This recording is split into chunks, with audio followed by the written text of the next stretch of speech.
Hello, welcome to episode 6 of the Foxhole Feed. Lots of TGS news to go over today. Exist Archive, which is Trias's new Japanese RPG, gets a new trailer. Also has some nice gameplay that was shown over at TGS.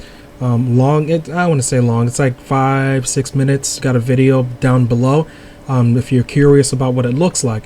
Little history on the team. They did the Star Ocean games, Valkyrie Profile, along with, I believe they worked on 13.2 and also 13.3, I believe.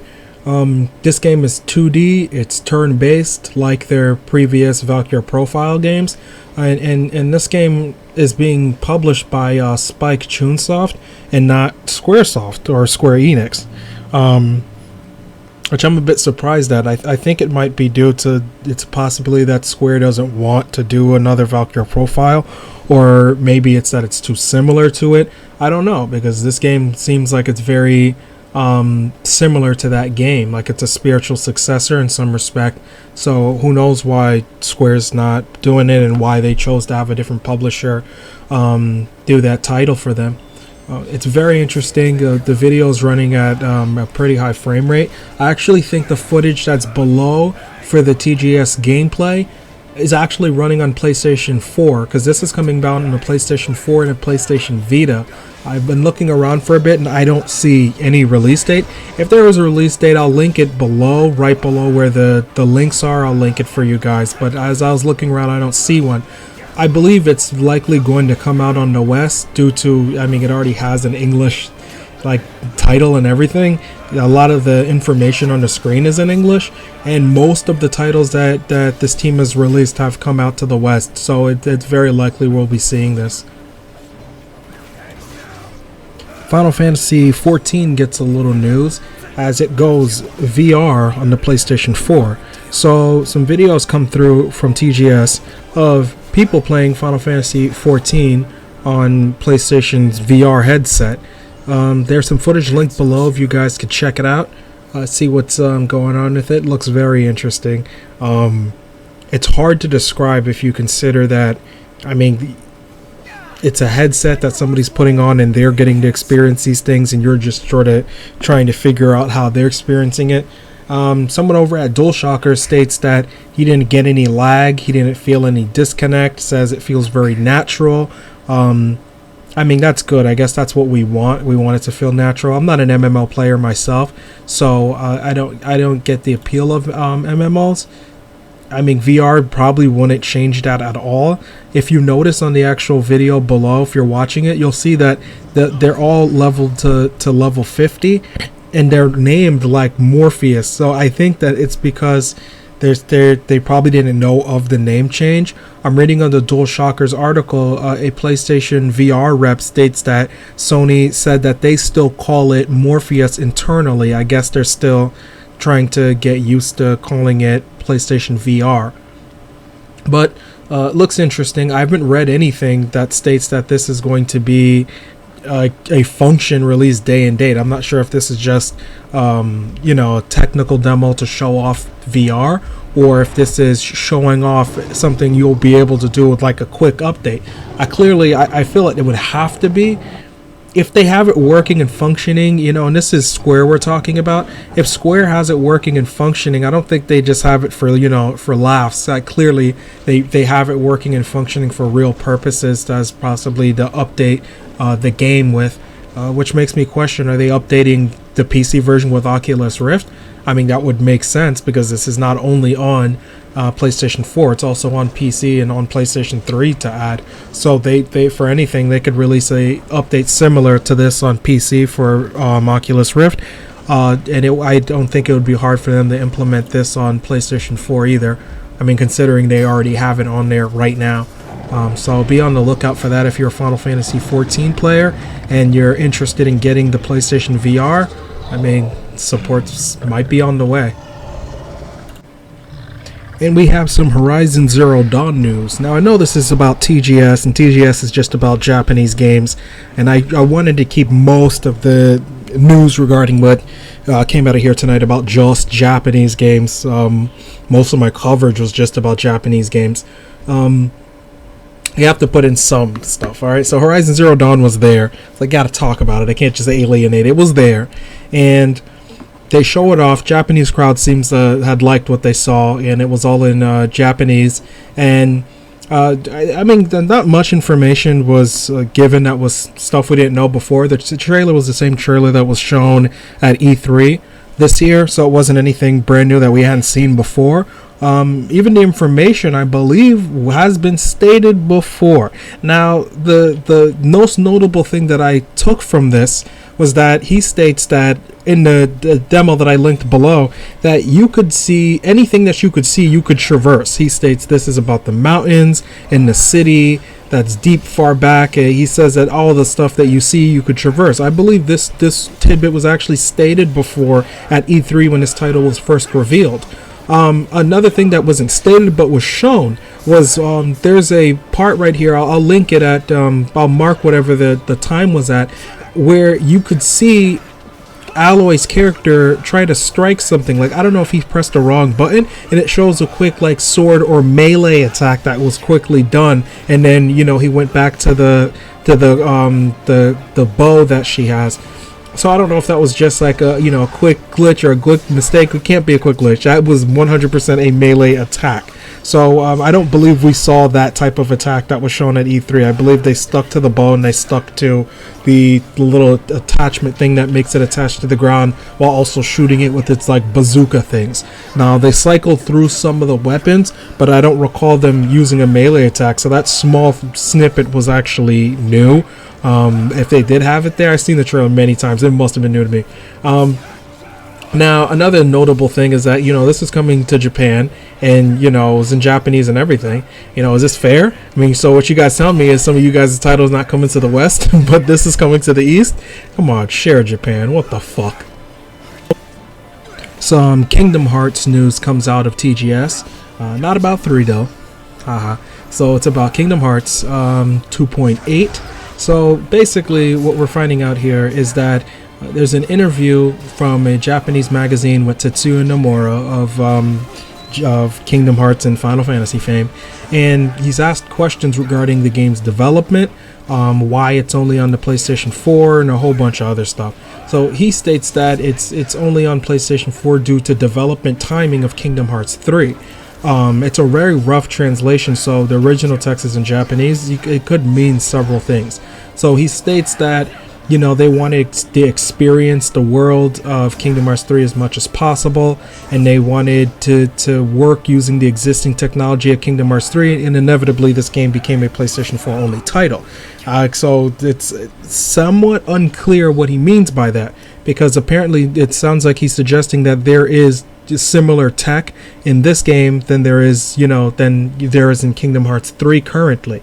So 2.8 might have great reason of why it's only on the PlayStation 4. It could be the two later games have a lot to do with have a lot of technology things that are basically only making it on that platform. It could be true. It remains to be seen. I don't really know what he might mean by that. It could mean anything. This is a rough Japanese translation too. So another funny thing that I was reading along this is that the 3 games that were announced, we know of one being Dream Drop Distance, which is being completely remade for PlayStation 4, and the other one is Birth by Sleep spinoff, and then the other one is a brand new one called I believe it's Backcoat X. So this other title, the Birth by Sleep one, that's called 0.2 Birth by Sleep, has a damn subtitle. So the subtitle is Birth by Sleep, a Fragmented Passage. It's a damn subtitle within another subtitle. So things get very confusing. This is a game that's within Kingdom Hearts 2.0 of the title called 0.2 from Birth by Sleep, subtitle of Fragmented Passage. What the fuck? What the actual fuck? We starting to get to the point where we just need an entire segment just called What the Actual Fuck. Sometimes you have a name that don't make no damn sense. There was no reason for this name to be all of this. There is too much substance to this. You're getting into territory where this falls into Street Fighter hyper super wild territory. That don't make no damn sense. But okay, let's calm down with that. So information regarding the game is Birth by Sleep. If you guys hadn't played it, please pick that title up. Pick up the collection if you haven't played Birth by Sleep. Many believe it's one of the main Kingdom Hearts titles. It has 3 characters in the game, and all perspective from the 3 characters. Aqua, she's one of the characters that you play in Birth by Sleep. Fragmented Passage, that's coming out on 2.8, she's actually the main protagonist. It's from her view. She's the main protagonist of that entire game, apparently. So it says this begins immediately after the secret episode in Birth by Sleep Final Mix. So you gotta play the Final Mix, before you understand what's going on after that. So they're stating that there are also plans to include elements that are part of Kingdom Hearts 3 in 0.2, which kind of has to make sense, because that's sort of what they're doing with the series now. That information that's coming from the later Kingdom Hearts games that are on portables will have deeper implications to 2 and 3 and potentially even future titles. So that you don't even need to say that. If you're a Kingdom Hearts fan, and I know you guys who are out there, Andrew, Nick, Brett, you guys know who you are. You're wild Kingdom Hearts fans that love this shit. You guys understand what's going on. You guys know how wild this damn world is. You don't need to say that. And last but not least, we have some Resident Evil Umbrella Corps news. Some Resident Evil Umbrella Corps gameplay from TGS, courtesy of GameSpot. I like what I saw. I mean, what I saw seems very interesting. They have basically a 3-on-3 battle over here, very close quarters, very Gears of War. It's following your classic Resident Evil gameplay in terms of how Resident Evil plays now currently with the over the shoulder, but it seems to me more closer to the character, and you have deeper cover mechanics than in previous Resident Evil games. There's a crawl button now. You crawl prone. You have lots of equipment that you could do, like flashbangs and different type of other grenades. So it looks like they're pretty serious when they were saying they want to have that competitive edge. When you kill people, it shows little things like first kill or death kill, or it'll say something like no jamming for you because you got a certain kill. So there's all these weird things that they'll show after you get a kill to signify something. I don't know if these are pluses or these are just stats that they tell you. At the ending of the match, you might say who got the most whatever type of thing. The zombies that you guys are going to see in this trailer are my biggest gripe. They don't do anything. Like, there's only one scene I actually see someone getting attacked by some zombies, but it doesn't seem like it's a big threat. So the zombies in this game, for the first several rounds of these matches that I'm watching, they don't really do anything to the main people who are playing this match right now. You could crawl right past them, you could walk right past them. It's just like the zombies that are in the game are literally like they're just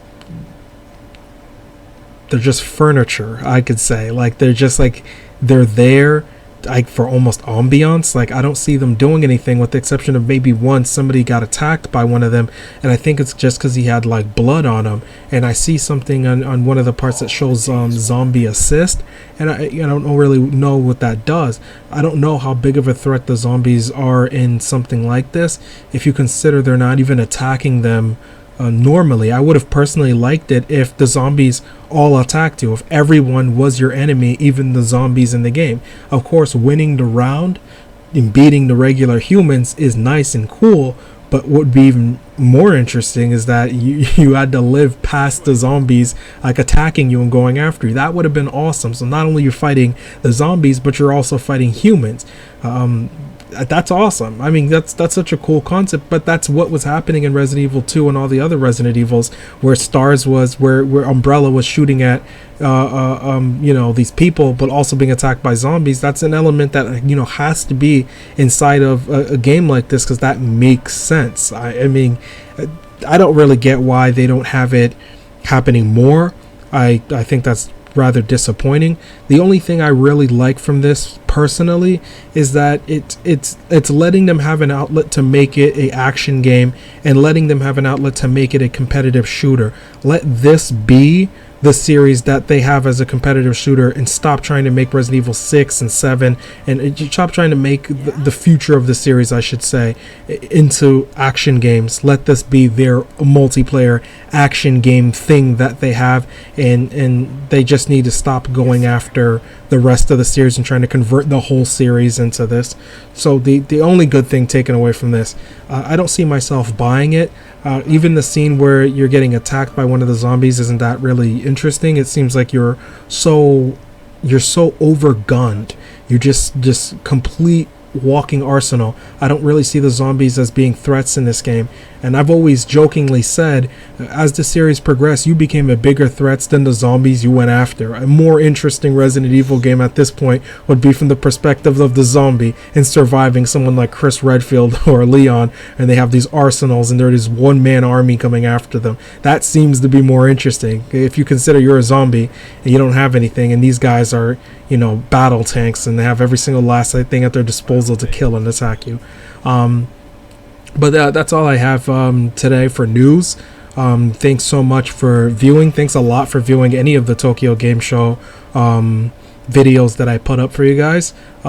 Like, comment, subscribe, and I'll be back on Monday morning, and I'm going to release a video talking about the releases that are going to be coming for the West. I'm going to make a short video, and it's going to combine all the games we factually know are coming to the West, some that are most likely coming to the West, and ones that we want to come to the West. And that just about wraps it up for today.